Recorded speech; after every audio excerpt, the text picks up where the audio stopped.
0. Bonjour, je suis Larissa Choban, votre narratrice. Aujourd'hui, je vais vous présenter le chapitre 2 du roman L'enfant noir de Kamara Lai. Chapitre 2. De tous les travaux que mon père exécutait dans l'atelier, il n'y en avait point qui me passionnât davantage que celui de l'or. Il n'y en avait pas non plus de plus noble, ni qui requit plus de doigté. Et puis, ce travail était chaque fois comme une fête. C'est une vraie fête qui interrompait la monotonie des jours. Aussi, suffisait-il qu'une femme accompagnée d'un griot poussât la porte de l'atelier.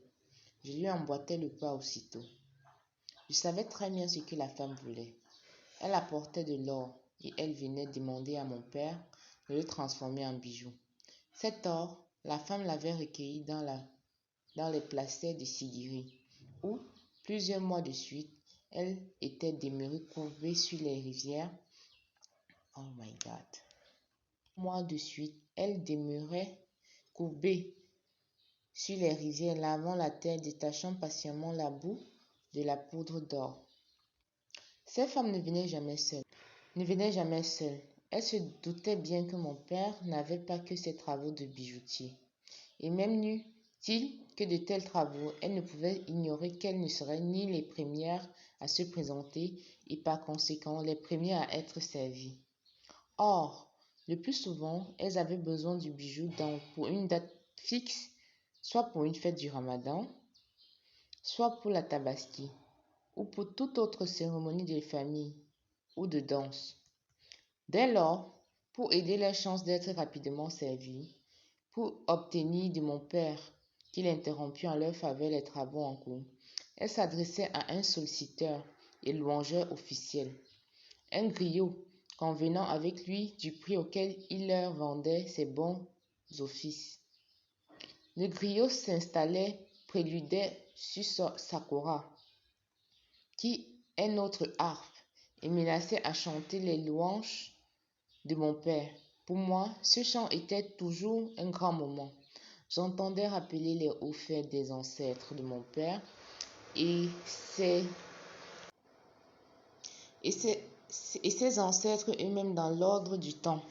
À mesure que les couplets se dévidaient, c'était comme un grand arbre généalogique qui se dressait, qui poussait ses branches ici et là, qui s'étalait avec ses rameaux et ramiers devant mon esprit.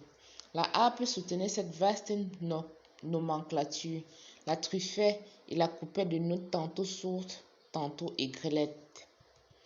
Où le griot puisait-il ce savoir?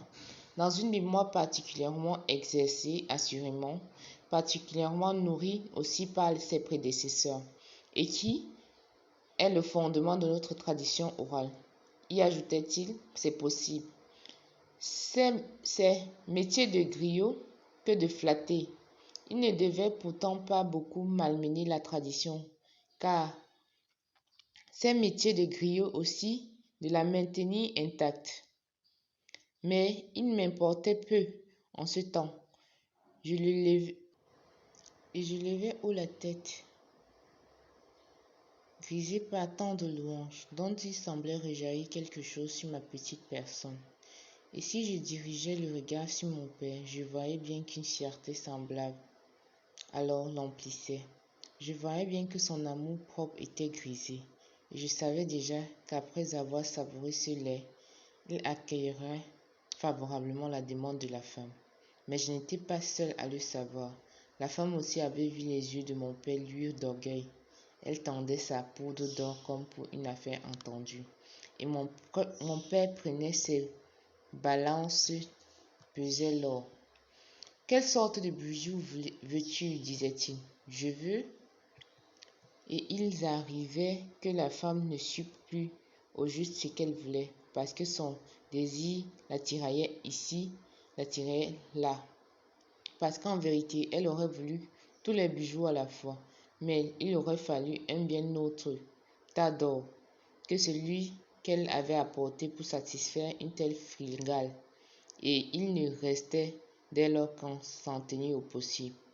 Pour quand le veux-tu, disait mon père, et toujours c'était pour une date très proche. Ah, tu es si pressé que ça, Mais où veux-tu que je prenne le temps? Je suis très pressée, je t'assure, disait la femme. Jamais je n'ai vu une femme désireuse de se parer qui ne fût pas. Bon, je vais m'arranger pour te satisfaire. Es-tu contente? Il prenait une marmite en terre glaise réservée à la fusion de l'or, et il versait la poudre d'or. Puis, il recouvrait l'or avec du charbon de bois pulvérisé. Un charbon qu'on obtenait par l'emploi d'essence spéciale dure. Enfin, il posait sur le tout un gros morceau de charbon du même bois. Alors, voyant le travail dûment entamé, la femme retournait à ses occupations rassurée, pleinement rassurée cette fois, laissant à son griot le soin de poursuivre des louanges dont elle avait tiré déjà si bon profit. Sur un signe de mon père, les apprentis mettaient en mouvement les 2 soufflets en peau de mouton, posés à même le sol. De part et d'autre, la forge est reliée à celle-ci par des conduits de terre. Ces apprentis se tenaient constamment assis, les jambes croisées, devant le soufflet. Le plus jeune des deux, tout au moins, car l'aîné était parfois admis à partager le travail des ouvriers. Mais le plus jeune, c'était Sidafa. En ce temps-là, ne faisait que souffler et observer en attendant d'être à son tour élevé à des travaux moins rudimentaires. Pour l'heure, l'un et l'autre pesaient avec force sur les branloirs, et la flamme de la forge se dressait, devenait une chose vivante, un génie vif et impitoyable. Mon père alors, avec ses pinces longues, saisissait la marmite et la posait sur la flamme. Du coup, tout travail cessait quasiment dans l'atelier. On ne doit, en effet, durant tout le temps que l'or fond puis refroidit travailler ni le cuivre ni l'aluminium à proximité, de crainte qu'il ne vînt tomber dans le récipient quelques parcelles de ces métaux sans noblesse. Seul l'acier peut encore être travaillé, mais les ouvriers avaient un ouvrage d'acier en train, ou se hâtaient de l'achever, ou l'abandonnaient carrément pour rejoindre les apprentis rassemblés autour de la forge. En vérité, ils étaient chaque fois si nombreux à se presser alors autour de mon père, que je devais, moi qui est le plus petit, me lever et me rapprocher pour ne pas perdre la suite de l'opération. Il arrivait aussi que, gêné dans les mouvements, mon père fit reculer les apprentis. Il le faisait d'un simple geste de la main. Jamais il ne disait mot à ce moment-là, et personne ne disait mot. Personne ne devait dire mot. Le griot même cessait d'élever la voix. Le silence n'était interrompu que par le halètement des soufflets et le léger sifflement de l'or. Mais si mon père ne prononçait pas de mots, je sais bien qu'intérieurement il en formait. Je l'apercevais à ses lèvres qui remuaient tandis que, penché sur la marmite, il malaxait l'or et le charbon avec un bout de bois, d'ailleurs aussitôt enflammé, et qu'il fallait sans cesse renouveler. Quelles paroles mon père pouvait-il former? Je ne sais pas, je ne sais pas exactement. Rien ne m'a été communiqué de ces paroles, mais qu'eussent-elles, sinon des incantations? N'était-ce pas des génies du feu et de l'or, du feu ou du vent soufflé par les tuyères, du feu né du vent, de l'or marié au feu, qu'il invoquait? N'était-ce pas par leur aide leur amitié et leurs épousailles qu'il appelait? Oui, ces génies-là, presque certainement, qui sont parmi les fondamentaux et qui étaient également nécessaires à la fusion. L'opération qui se poursuivait sous mes yeux n'était une simple fusion d'or qu'en apparence. C'était une fusion d'or, assurément, c'était cela, mais c'était bien autre chose encore, une opération magique que les génies pouvaient accorder ou refuser. Et c'est pourquoi, autour de mon père, il y avait ce silence absolu et cette attente anxieuse. Et c'est parce qu'il ce silence et cette attente. Je comprenais bien que je ne fusse qu'un enfant, qu'il y a point de travail qui dépasse celui de l'or. J'attendais une fête. J'étais venu assister à une fête, et ce n'était très réellement une, mais qui avait des prolongements. Ces prolongements, je ne les comprenais pas tous. Je n'avais pas l'âge de les comprendre tous. Néanmoins, je les soupçonnais en considérant l'attention comme religieuse que tous mettaient à observer la marche du mélange dans la marmite. Quand enfin l'or entra en fusion, j'eusse crié, et peut-être eussions-nous tous crié, si l'interdit ne nous eût défendu d'élever la voix. Je tressaillais, et tout sûrement tressaillais, en regardant mon père remuer la pâte encore lourde, où le charbon de bois achevait de se consumer. La seconde fusion suivait rapidement. L'or à présent avait la fluidité de l'eau. Les génies n'avaient point boudé à l'opération. Approchez la brique, disait mon père, levant ainsi l'interdit qui nous avait jusque-là tenus silencieux. La brique qu'un apprenti posait près du foyer était creuse, généreusement graissée de beurre de karité. Mon père retirait la marmite du foyer, l'inclinait doucement, et je regardais l'or couler dans la brique, et je le regardais couler comme un feu liquide. Ce n'était au vrai qu'un très mince trait de feu, mais si vif, mais si brillant. À mesure qu'il coulait dans la brique, le beurre tressaillait, flambait, se transformait en une fumée lourde qui prenait à la gorge et piquait les yeux, nous laissant tous pareillement larmoyants et toussants. Il m'est arrivé de penser que tout ce travail de fusion, mon père lui aussi bien confié à un autre ou l'un de ses aides. Ceux-ci ne manquaient pas d'expérience. 100 fois, ils avaient assisté à ces mêmes préparatifs et ils eussent certainement mené la fusion à bonne fin. Mais, je l'ai dit, mon père remuait les lèvres. Ces paroles que nous n'entendions pas, ces paroles secrètes, ces incantations qu'il adressait à ce que nous devions, ne pouvions ni voir ni entendre. C'était là l'essentiel. L'adjuration des génies du feu, du vent, de l'or et la conjuration des mauvais esprits. Cette science, mon père l'avait seul, et c'est pourquoi, seul aussi, il conduisait tout. Tel un au supplice, notre coutume qu'il éloigne du travail de l'or toute intervention autre que celle du bijoutier lui-même. Et certes, c'est parce que le bijoutier est seul à posséder le secret des incantations, mais c'est aussi parce que le travail de l'or, en sus d'un ouvrage d'une grande habileté, est une affaire de confiance, de conscience, une tâche qu'on ne confie qu'après mûre réflexion et preuve faite. Enfin, je ne crois pas qu'aucun bijoutier admettrait de renoncer à un travail, je devais dire un spectacle, où il déploie son savoir-faire avec un éclat que ses travaux de forgeron ou de mécanicien, et même ses travaux de sculpteur ne revêtent jamais. Bien que son savoir-faire ne soit inférieur dans ses travaux plus humbles, bien que les statues qu'il tire du bois à coups d'émiettement ne soient pas d'humbles travaux. Maintenant qu'au creux de la brique d'or était refroidi, c'était l'instant où son travail de bijoutier commençait réellement, et j'avais découvert qu'avant de l'entamer, il manquait jamais de caresser discrètement le petit serpent lové dans sa peau de mouton. On ne pouvait douter que ce fût sa façon de prendre l'appui pour ce qui demeurait à faire et qui était plus difficile. Mais n'était-il pas extraordinaire, n'était-il pas miraculeux qu'en la circonstance, le petit serpent noir fût toujours lové sous la peau de mouton? Il n'était pas toujours présent. Il ne faisait pas chaque jour visite à mon père, mais il était présent chaque fois que s'opérait ce travail de l'or. Pour moi, sa présence ne me surprenait pas.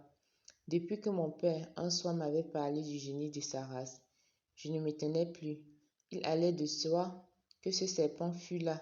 Il était averti de l'avenir. En avertissait-il mon père? Cela me paraissait évident. Ne l'avertissait-il pas de tout? Mais j'avais un motif supplémentaire pour le croire absolument. L'artisan qui travaille l'or doit se purifier au préalable, se laver complètement par conséquent, et bien entendu s'abstenir de tout temps de son travail, de rapports sexuels. Respectueux des rites comme il était, mon père ne pouvait manquer de se conformer à la règle. Or, je ne voyais point se retirer dans sa case. Je le voyais s'atteler à sa besogne sans préparation apparente. Dès lors, il sautait aux yeux que, prévenu en rêve par son génie noir de la tâche qui l'attendait à journée, mon père s'y était préparé du saut du lit, et il était entré dans l'atelier en état de pureté, et le corps enduit de surcroît de substances magiques scellées dans ses nombreuses marmites de gris-gris. Je crois au reste que mon père n'entrait jamais dans son atelier qu'en état de pureté rituelle. Et ce n'est point que je cherchais à faire meilleur qu'il n'est. Il est assurément l'homme et partage assurément la faiblesse de l'homme, mais toujours je l'ai vu intransigeant dans son respect des rites. La commère à laquelle le bijou était destiné et qui, à plusieurs reprises, était déjà venue voir où le travail en était, cette fois revenant pour de bon, ne voulant rien perdre du spectacle, merveilleux pour elle, merveilleux aussi pour nous, au fil que, où le fil que mon père finissait de tirer se murait en bijoux. Elle était là à présent, qui dévorait des yeux le fragile fil d'or, le suivait dans la spirale tranquille et infaillible autour de la petite plaque qui lui sert de support. Mon père l'observait du coin de l'œil, et je voyais par l'intervalle un sourire courir sur ses lèvres. L'attente avide de la commère le réjouissait. « Tu trembles, disait-il. »« Est-ce que je tremble, disait-elle. Et nous rions de sa mine, car elle tremblait de convoitise devant l'enroulement en pyramide où mon père insérait entre les méandres de minuscules grains d'or. Quand enfin il terminait l'œuvre en sommant le tour d'un grain de plus gros, la femme bondissait sur ses pieds. Non, personne alors, tandis que mon père faisait lentement virer le bijou entre les doigts pour en étaler la régularité. Personne n'aurait pu témoigner plus ample ravissement que la commère. Même pas le griot, dont était le métier, et qui, durant toute la métamorphose, n'avait cessé d'accélérer son débit, précipitant le rythme, précipitant les louanges et les flatteries à mesure que le bijou prenait forme, pourtant nu de talons de mon père. Au vrai, le griot participait curieusement, mais j'allais dire directement, effectivement, au travail. Lui aussi s'enivrait du bonheur de créer. Il clamait sa joie, il pinçait sa harpe, un homme inspiré. Il s'échauffait comme s'il eût été artisan même. Mon père même, comme si le bijou fût né de ses propres mains. Il n'était pas plus truféraire à gage. Il n'était plus cet homme dont chacun et quiconque peut louer ses services. Il était un homme qui crée son champ sous l'empire d'une nécessité toute intérieure.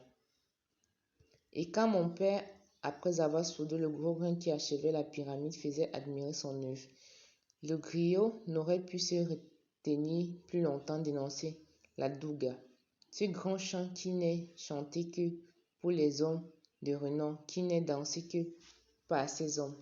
Mais ces chants redoutables que la douga, un chant qui provoque, un chant que le griot ne s'attarderait pas à chanter, que l'homme pour qui on chante ne s'hasarderait pas non plus à danser sans précaution. Mon père, averti en rêve, avait pu prendre les précautions dès l'aube. Le griot, lui, les avait obligatoirement prises dans le moment où il avait conclu le marché avec la femme. Comme mon père, il s'était alors enduit le corps de gris-gris. et s'était rendu invulnérable au mauvais génie que le Doga ne pouvait manquer de déchaîner pardon, l'invulnérable encore à ses confrères, même qui, jaloux peut-être, n'attendaient que ce chant d'exaltation, la perte de contrôle qu'entraîne ce chant pour lancer leur sort. À l'énoncé de la Doga, mon père s'élevait, poussait un cri où, par égal, le triomphe et la joie se mêlaient, et brandissait de la main droite un marteau, un signe de sa profession, et de la main gauche une corne de mouton remplie de substances magiques. Il dansait la glorieuse danse. Il n'avait pas plus tôt terminé que l'ouvrier et apprenti, amis et clients attendaient leur tour, sans oublier la commère à laquelle le bijou était destiné, s'empressaient autour de lui, le complimentant, le couvrant d'éloges, félicitant par la même occasion le griot qui se voyait comblé de cadeaux qui sont quasi ses seules ressources dans la vie errante qu'il mène, à la manière des troubadours de jadis, rayonnant, réchauffé par la danse et les louanges. Mon père offrait à chacun les noix de cola, cette menue monnaie de la civilité guinéenne. Il ne restait plus qu'à présent qu'à rougir le bijou dans un peu d'eau, additionner du chlore et du sel marin. Je pouvais disparaître, la fête était terminée. Mais souvent, comme je sortais de l'atelier, ma mère était dans la cour, à piler du mil ou du riz, m'appelait. « Où étais-tu » disait-elle, bien qu'elle sût parfaitement. Dans l'atelier. Oui, ton père travaillait l'or, toujours l'or, et elle donnait de furieux coups de pilon sur le mil et le riz qui n'en pouvaient. Ton père se ruine la santé, voilà ce que ton père fait. Il a dansé le douga, disais-je. Le douga, ce n'est pas de la danse. La douga, ce n'est pas la douga qui empêchera de s'abîmer les yeux. Et toi, tu ferais mieux de jouer dans la cour plutôt que d'aller respirer la poussière et la fumée dans l'atelier. Ma mère n'aimait pas que mon père travaille l'or. Elle savait combien la soudure de l'or est nuisible. Un bijoutier épuise ses poumons à souffler au chalumeau, et ses yeux ont fort à souffrir de la proximité du foyer. Peut-être ses yeux souffrent-ils davantage, encore que la prédiction microscopique du travail, et même n'eût été telle, ma mère n'eût guère plus aimé ce genre de travail. Elle le suspectait, car on ne soude pas l'or sans l'aide des autres métaux, et ma mère pensait qu'il était strictement honnête de conserver l'or épargné par l'alliage. Bien que ce fût chose admise, bien qu'elle acceptât qu'elle portait son coton à tisser, il ne recevait pas de toutes les pièces de cotonnade d'un poids réduit de moitié.